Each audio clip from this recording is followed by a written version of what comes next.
நண்பர்கள் அனைவருக்கும் வணக்கம். அதாவது இவ்வளோ நாட்கள் கிட்டத்தட்ட ஒரு 7-8 வருஷமாக நம்ம முதல் சேனல்ல இருந்து பார்த்திங்கன்னா அந்த ஊழியம் சரி கிடையாது, இந்த பாஸ்டர் சரி கிடையாது, இந்த மாதிரி என்ன பண்ணியிருக்கோம், பலவிதமான வீடியோக்கள் பேசியிருக்கோம். இனிமே கொஞ்சம் வீடியோக்கள் என்ன பண்ணுவோம் அப்படின்னு கேட்டிங்கன்னா, அடுத்த பக்கம் அந்த பாஸ்டர் சரி கிடையாது, இந்த ஊழிய முறை தப்பு அப்படின்னு ஒருத்தர் சொல்லக்கூடியவங்க,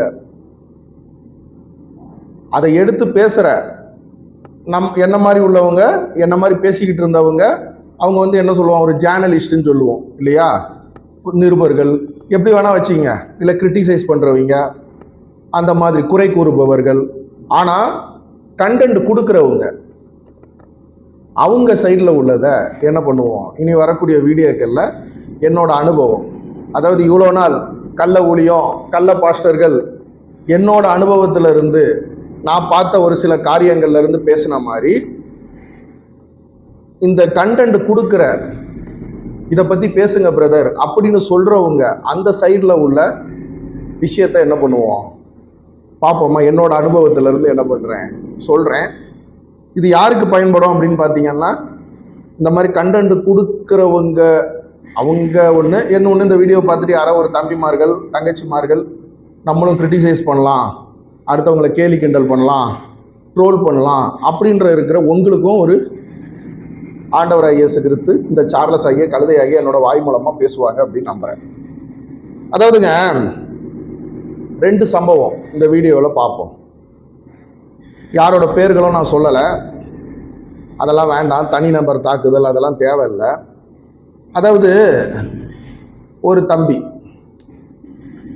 நான் போடுற வீடியோக்கெல்லாம் பார்த்துட்டு என் லைனுக்கு பல பேர் வர மாதிரி, இந்த வீடியோ பார்த்துக்கிட்டு இருக்க பல நண்பர்கள் வர மாதிரி ஒரு தம்பி என் லைனுக்கு என்ன பண்ணுவான், வருவான். வந்து அண்ணே அவரை விடாதீங்கண்ணே, அவரை பற்றி பேசுங்க அப்படி இப்படின்ட்டு என்ன பண்ணுவான்னு கேட்டிங்கன்னா சொல்லுவான். அந்த வீடியோக்களெல்லாம் எனக்கு அமுச்சு விட்டு அவர் ஊழிய முறை தப்பு அப்படி இப்படின்ட்டு. என்கிட்ட மட்டும்தான் சொல்லியிருக்காப்லையா அப்படின்னு பார்த்தீங்கன்னா இல்லை. அதை நல்லா புரிஞ்சுங்க. ஒருத்தர் இந்த பாஸ்டர் சரியில்லை, இந்த ஊழிய முறை தப்புன்னு நம்ம என்ன நினைப்போம்னா, நம்ம லைனுக்கு மட்டும்தான் இந்த தம்பியோ இந்த தங்கச்சியோ இந்த அக்காவோ அண்ணனோ வராங்க போல இருக்கு. ஆனால் அவங்க நம்ம லைனுக்கு மட்டும் வந்திருக்க மாட்டாங்க, நம்மளை மாதிரி யூடியூப்பில் வீடியோக்கள் போடுறவங்க எல்லார் லைனுக்கும் போயிருப்பாங்க. அதே மாதிரி இந்த கிரிட்டிசைஸ் சம்பந்தமான வாட்ஸ்அப் குழுக்கள், வாட்ஸ்அப்பில் சண்டை போட்டுப்பாங்க இல்லையா, என் கருத்து தான் சரி உன் கருத்து தப்பு அப்படின்ட்டு, நான் பெரிய ஆளு நீ பெரிய ஆளு, அந்த மாதிரி குழுக்கள்லையும் அந்த மாதிரி பதிவுகள்லாம் போட்ட தம்பி. அது அந்த சம்பந்தப்பட்ட பாஸ்டருக்கு என்ன ஆயிடுச்சு தெரிஞ்சிருச்சு. அவர் என்ன பண்ணுறாருன்னா, அந்த தம்பிக்கு ஃபோன் போட்டு, தம்பி நீ நானும் ஒரே ஊருக்காரன், ஒரே சொந்தக்காரன் தான், நீ சின்ன வயசில் ஆமாம் நீ கூட்டத்துக்கெலாம் வந்து உட்காந்துருப்பல்ல, ஆமாண்ணே நான் உனக்கு நல்லா தெரிஞ்சவன் தானே, நீ என்கிட்ட சொல்ல வேண்டியதானே, அண்ணே உங்கள் ஊழிய முறை தப்பு, இப்போ இது மாதிரி பண்ணாதீங்க, அதை விட்டுட்டு ஏன்பா யூடியூப் சேனலில் வீடியோ போடுறவங்க கிட்டலாம் போய் பேசிக்கிட்டு கிடக்கா, ஒருத்தர்கிட்ட பேசினா பரவாயில்ல 10 பேர்கிட்ட பேசுகிறான், அப்புறம் குரூப்லேயும் என்ன பண்ணிக்கிட்டு கிடக்கா, அப்புறம் இண்டிவிஜுவலாகவும் நிறைய பேருக்கெல்லாம் அமுச்சு விட்டு அண்ணனோட ஊழியத்தை என் மேலே உனக்கு என்னையா கோவம் சொல்லு, நான் பாஸ்டரு அதெல்லாம் விட்டுரு, ஒரு சக மனிதனா ஒரு நண்பனா நீ என்கிட்ட பேசு, நான் என்ன பண்ணிக்கிறேன் சரி பண்ணிக்கிறேன். கரெக்டு தானே? அந்த பாஸ்டரு அவர் சொன்னது சரியா தப்பா, நீ என்கிட்ட சொல்லுப்பா, நான் சரி பண்ணிக்கிறேன். என்கிட்ட இருக்கிற பிரச்சனையை நீ என்கிட்ட தானே சொல்லணும். அதை விட்டுட்டு ஊரெல்லாம் போய் சொல்லிட்டு கிடந்தேன்னா, நான் அந்த மாதிரி கிரிட்டிசைஸ் பண்ணுறவங்க வீடியோவை நான் பார்க்கல, நீ இருக்கிற குரூப்பில் நான் இல்லை, எனக்கு எப்படி அந்த நியூஸ் தெரியும்? ஆண்டவராகிய இயேசு கிறிஸ்து கல்லை கொண்டு பேசுவாங்க, மண்ணை கொண்டு பேசுவாங்க, கழுதையை கொண்டு பேசுவாங்க. அதே மாதிரி ஒன்றை கொண்டு பேசுனதா நான் நினச்சிக்கிறேன் அப்படின்னு அந்த பாஸ்டர் என்ன பண்ணுறாப்புல, அந்த தம்பிக்கு ஃபோன் பண்ணி கேட்குறாப்புல. அப்போ உண்மையிலேயே கிறிஸ்துவுக்காக ஆண்டவராகிய இயேசு கிறிஸ்துக்காக பக்தி வைராக்கியம், கிறிஸ்தவத்தில் ஊழியம் இப்படி தான் நடக்கணும், இதுதான் ஒரு பாஸ்டரு, இப்படி தான் ஒரு சர்ச் இருக்கணும், இப்படி தான் ஒரு டயோசிஷன் இருக்கணும், இப்படி தான் ஒரு நிறுவனம் இருக்கணும் அப்படின்னு நினைக்கிற ஆண்டவராக இயேசு கிறிஸ்து மேல உள்ள பாரம் உள்ள தம்பியா இருந்தா அந்த இடத்துல என்ன சொல்லியிருக்கணும்? ஆமா பாஸ்டர் ஐயா, உங்க ஊழியம் தப்பு, முதல்ல ஊழியத்தை விட்டு வெளியே போங்க. இருங்க, ஒரே நிமிஷம், ஃபோன் வருது. எதில் விட்டேன்? அதுக்குள்ள ஒரு முக்கியமான ஒரு ஃபோன், நம்ம வேலை விஷயமா. அப்போ வந்து பார்த்தீங்கன்னா அந்த எதில் விட்டேனே மறந்து போச்சா. அப்போ நல்ல வாய்ப்பு இல்லைங்களா? ஆண்டவராக இயேசு கிறிஸ்துவே என்ன பண்ணுறாங்கன்னா அந்த சம்பந்தப்பட்ட பாஸ்டரோட பேச வைக்கிறாங்க. அப்போ பேசும்போது உண்மையிலே ஆண்டவராக இயேசு கிறிஸ்துவுக்காக பக்தி வைராக்கியத்தோட நீங்கள் பண்ணுறது தப்பு, நீங்கள் உங்கள் ஊழிய முறையை மாற்றிக்கிங்க. இந்த மாதிரி ஆண்டவர் என்ன பண்ணலை, பைபிளில் சொல்லலை. ஆண்டவராக இயேசு கிறிஸ்துவும் ஒரு ஊழியக்காரர் தான். தெய்வம் கடவுள் அது ரெண்டாவது. ஆண்டவராக இயேசு கிறிஸ்து பூமிக்கு வந்து முதல்ல எவாஞ்சலிஸ்ட் ஊழியம், எவாஞ்சலிஸ்ட் ஊழியத்தை தான் ஆண்டவராக இயேசு கிறிஸ்து, மத்தேயு மார்க்கு லூக்கா எடுத்து படிங்க, ஃபுல்லாக ஆண்டவராக இயேசு கிறிஸ்து எவாஞ்சலிஸ்ட் பிரசங்கியார். அப்போ அந்த மாதிரி ஆண்டவர் நீங்கள் உங்களை மாதிரி என்ன பண்ணலை, இயேசு கிறிஸ்து வந்து ஊழியம் செய்யலை. நீங்கள் அவரை மட்டும் ரோல் மாடலாக பாருங்க, வேற யாரையும் ஃபாலோ பண்ண வேண்டாம் அப்படின்னு தானே அந்த தம்பி சொல்லியிருக்கணும். ஆனால் என்ன சொல்கிறாப்புலையா அப்படின்னு கேட்டிங்கன்னா, எனக்கு ஒரு பிரச்சனையும் இல்லையே, நீங்கள் உங்கள் ஊழியம் நல்லா இருக்கு, நீங்கள் நல்லா என்ன பண்ணுறீங்க, திறமையா நல்லா பண்ணுறீங்க, நான் உங்களுக்காக தினம் என்ன பண்ணிட்டு இருக்கேன், உங்கள் ஊழியம் வளர்றதுக்கு ஜெபம் பண்ணுறேன், உங்களுக்கு எனக்கு ஒன்றுமே இல்லைண்ணே, நல்லா பண்ணுறீங்க.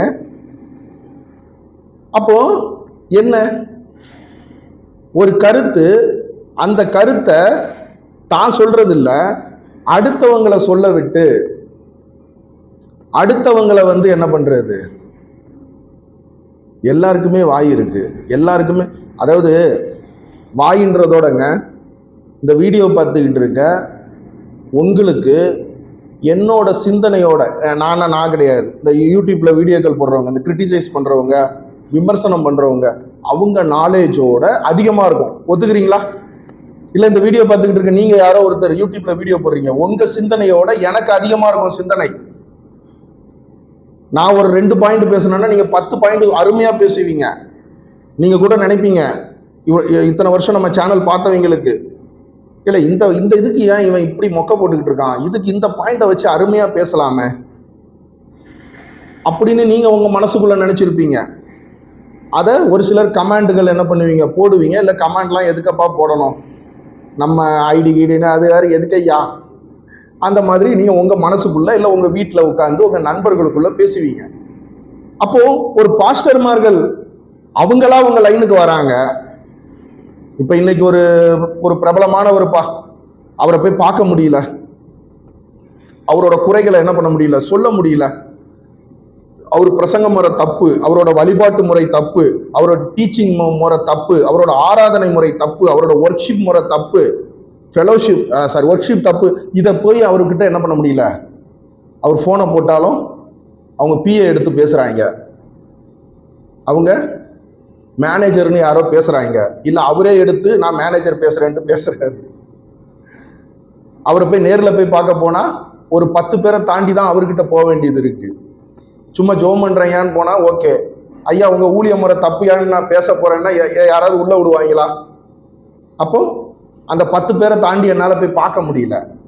இந்த மாதிரி இருக்கிற ஒரு நபர்களை அவங்க மேல அவங்க பண்ற ஊழியம் தப்புன்னா, அவங்க ஒர்க்ஷிப் முறை தப்பா இருக்கு, அவங்க ஆராதனை முறை தவறா இருக்குன்னா, யூடியூப் சேனல்களில் வீடியோக்கள் போடுறவங்க கிட்ட என்ன பண்ணலாம், ஃபோன் பண்ணி அவரை பத்தி பேசுங்க. நான் என் கால் ஹிஸ்ட்ரியை பாருங்க, எத்தனை தடவை அவருக்கு கால் பண்ணியிருக்கேன் பாருங்க, அவங்க மினிஸ்ட்ரிக்கு கால் பண்ணியிருக்கேன் பாருங்க, எத்தனை கடுதாசி போட்டிருக்கேன் பாருங்க, எத்தனை மெயில் அனுப்பிச்சிருக்கேன் பாருங்க. எதுக்குமே என்ன இல்லை, என்னோட முயற்சி நான் எல்லாமே பண்ணிட்டேயா, இந்தாங்க, இதுக்கப்புறம் நீங்களாச்சு உங்களுக்கு ஆண்டவர் உங்ககிட்ட பேசுனா நீங்க பேசுங்க. அவர் ஒருவேளை இந்த யூடியூப் சேனல் மூலமா அவருக்கு ஆண்டவராக இயேசு கிறிஸ்து அவர்கிட்ட பேசட்டும். இதுதானே சரியான முறை. புரியுதுங்களா? ஆகவே அப்போ உங்களுக்கு ஒரு வாய்ப்பு கிடைக்கும் போது அவரை நேரில் ஒரு ஒரு ஒரு நபரோட ஊழியம் தப்பு, ஆனால் அந்த அவரை நீங்கள் நேரில் பார்க்குறீங்க, இல்லை அவரே ஒரு லைனுக்கு வராரு, இல்லை உங்களுக்கு மெயில் பண்ணுறாங்க, ஏதோ ஒன்று, அப்போ நீங்கள் அமைதியாக நீங்கள் என்ன வேணா. அப்போ இதில் மெயின் குற்றவாளி யார்? ஆண்டவராக இயேசு கிறிஸ்து யாரை நியாய தீர்ப்பு நாளில் நியாயம் தீர்ப்பாங்கன்னு நினைக்கிறீங்க? அந்த தவறான பிரசங்கத்தை பண்ணிக்கிட்டு இருக்க அந்த போதகரையா? அந்த பிரசங்கி யாரையா? உனக்கு வாய்ப்பு கிடைச்சி நீ சொல்லலை பத்தியா? சொல்லாம நீ அவரை தனி மனிதனா அவமானப்படுத்தணும், அவரை அசிங்கப்படுத்தணும் அப்படின்னு பல யூடியூப் சேனல்களுக்கு கண்டென்ட் கொடுத்துக்கிட்டு அலைஞ்சவாரு. பல சோசியல் மீடியாவில் வீடியோக்கள் போடுறவங்க ஃபோனு லைனுக்கெல்லாம் போய் அவங்க வாட்ஸ்அப்லையும் இல்லை அந்த சம்மந்தப்பட்ட அந்த பாஸ்டர் இல்லாத குரூப்ல அவரை பத்தி வாட்ஸ்அப் குரூப்ல கட்டுரை வரைஞ்சப்பாரு. ஒன்னதான் என்ன பண்ணுவாரு? உங்களையும் என்னையும் தான் ஆண்டவராக இயேசு கிறிஸ்து நியாயம் தீர்ப்பாப்புல. கரெக்டா? அப்ப தண்டனை யாருக்கு? தவறான உபதேசம் பண்றவங்களுக்கு கிடையாது. உனக்கு வாய்ப்பு கிடைச்சி நீ அவர்கிட்ட சொல்ல முடியாம புரளி பேசிக்கிட்டு இருக்க. இந்த கிராமங்கள்ல பார்த்துருப்பியல, பக்கத்து வீட்டுக்காரியை பத்தி என்ன பண்ணுவாங்க? திண்ணையில உட்காந்து பழக்கம் விடுவாங்க. அந்த பக்கத்து வீட்டுக்காரி நேரில் வரும்போது, ஏக்கா நல்லா இருக்கீங்களா? உங்க வீட்டில் தென்னை மரம் நல்லா வளர்ந்துருக்கா? இளநீ காய்ச்சிருச்சா? ஆனால் அதுக்கு முன்னாடி பார்த்தீங்கன்னா இந்த 10 பேர் கும்பல் உட்காந்து என்ன பண்ணுவோம்? அந்த பக்கத்து வீட்டுக்காரிய கேவலமாக பேசிக்கிட்டு இருப்பாங்க. ஆனால் அந்த பக்கத்து வீட்டுக்காரி வரும்போது, ஏக்கா நகை நல்லா இருக்கா? எந்த கடையிலையா வாங்கினியா? புடவை நல்லா இருக்கா? ஆனால் அதுக்கு முன்னாடி அவள் போடுற ப்ளவுஸை குறை சொல்லிக்கிட்டு என்ன பண்ணுவாங்க? அவள் புடவையா கட்டுறா? புடவை வயிறெல்லாம் தெரியுது. ஆனால் அவள் வரும்போது, ஏன்னா உன் வயிறு தெரியுது, கொஞ்சம் அதை நல்லா என்ன பண்ணு, ஒரு ஊக்கு ஒன்றுக்கு குத்து சொல்ல மாட்டாங்க. அந்த மாதிரி புரளி பேசுனா. அதாவதுங்க, நீதிமொழிகள் 13ஆம் அதிகாரம், ஞானமுள்ள மகன் தகப்பனுடைய போதனையை கேட்கிறான், பரிகாசக்காரனோ கடிந்து கொள்ளுதலுக்கு செவி கொடான். மனுஷன் தன் வாயின் பலனால் நன்மையை புசிப்பான், துரோகிகளின் ஆத்துமாவோ கொடுமையை புசிக்கும். அப்ப நல்லா பாருங்க, ஞானமுள்ள மகன் தன்னுடைய போதனையை கேட்கிறான். ஓகே, பரிகாசக்காரர் அப்ப யாரு? யூடியூப்ல கிரிட்டிசைஸ் பண்றவங்க கிடையாது, விமர்சனம் பண்றவங்க கிடையாது. அவங்க நம்ம பாஷையில சொல்ற மாதிரின்னா யூடியூப்ல வரக்கூடிய பணத்துக்காக என்ன பண்றாங்க? அடுத்தவங்களை தப்பா பேசி சம்பாதிக்கிறாங்க. ஓகே, பண பிரியர்கள் பணத்துக்காக என்ன பண்றாங்க? வீடியோ போடுறாங்க. அப்போ இந்த பைபிள்ல நீதிமொழிகள்ல சொல்லப்பட்ட பரிகாசக்காரர் யாருன்னா, உனக்கு ஒரு வாய்ப்பு கிடைச்சி அவங்க கிட்ட நீ நடிச்சுக்கிட்டு யூடியூப்ல வீடியோக்கள் போடுறவங்க கிட்ட போய் கண்டென்ட் கொடுக்குறவங்க, அவங்க கிட்ட நல்லவனா தன்னை காமிச்சுக்கிட்டு யூடியூப்ல வீடியோக்கள் போடுறவங்க கிட்ட போய் அவன் சரியில்லாதவன் சொல்றவன், அவங்க தான் இந்த யாரு? பரிகாசக்காரர்கள். அடுத்து, மனுஷன் தன் வாயினால் ஓகே நன்மையானதை புசிப்பான், துரோகிகளின் ஆத்துமாவோ கொடுமையை புசிக்கும். துரோகினா யாரு? ஆமா, பல தடவை இந்த வீடியோவில் இதுலேயே சொல்லிட்டேன். சம்மந்தப்பட்ட பாஸ்டர்கிட்டயோ, சம்மந்தப்பட்ட ஊழியக்காரர்கள்கிட்டயோ, சம்மந்தப்பட்ட அரசியல்வாதிகிட்டயோ, சம்மந்தப்பட்ட சினிமாக்காரங்கிட்டயோ, சம்மந்தப்பட்ட பக்கத்து வீட்டுக்காரங்கிட்டயோ, சம்மந்தப்பட்ட கூட வேலை பார்க்குற கொலிக்கிட்டயோ நல்லா குழஞ்சி பேசிக்கிட்டு அவங்கள பற்றி அவங்க இல்லாத இடத்துல போய் வாட்ஸ்அப் குரூப்புகளையும் யூடியூப் சேனல்களில் வீடியோக்கள் போடுறவங்க கிட்டையும் புரளி பேசுறவங்க தான் யாரு? யாரு? துரோகிகள். ஆமா, துரோகி அதை தானங்க பண்ணுவான், சம்மந்தப்பட்டவங்க கிட்ட குலைவான், ஆனா அவங்கள பத்தி துரோகம் துரோகம் துரோகம் துரோகம் துரோகம். துரோகத்துக்கு என்ன இல்லை. அதனால இந்த கிரிட்டிசைஸ் பண்றவங்களுக்கெல்லாம் மன்னிப்பு இருக்கு ஆண்டவராக இயேசு கிறிஸ்து சமூகத்துல. விமர்சனம் பண்றாங்க ஜாலியா, அதை ஒரு 10,000 பேர் பார்க்குறாங்க, என்டர்டைன்மெண்ட், சரி ஓகே. ஆனா துரோகம், அதுக்கு தண்டனை அடுத்த வீடியோவில் என்ன பண்ணுறேன் பேசுவோமா? அடுத்த ஒரு நிகழ்வு, அது அடுத்த வீடியோவில், அது இன்னும் சுவாரஸ்யமாக இன்ட்ரெஸ்டிங்காக இருக்கும். இது இன்றைக்கி இடையில ஒரு ஃபோன் வந்த உடனே என் மைண்டு வேறு மாதிரி போயிடுச்சு, என்ன பேசுனேன்னே மறந்துவிட்டேன். நாளைக்கு என்ன பண்ணுறேன், இதே மாதிரி துரோகம், அந்த துரோகத்தை பேசுவோம்.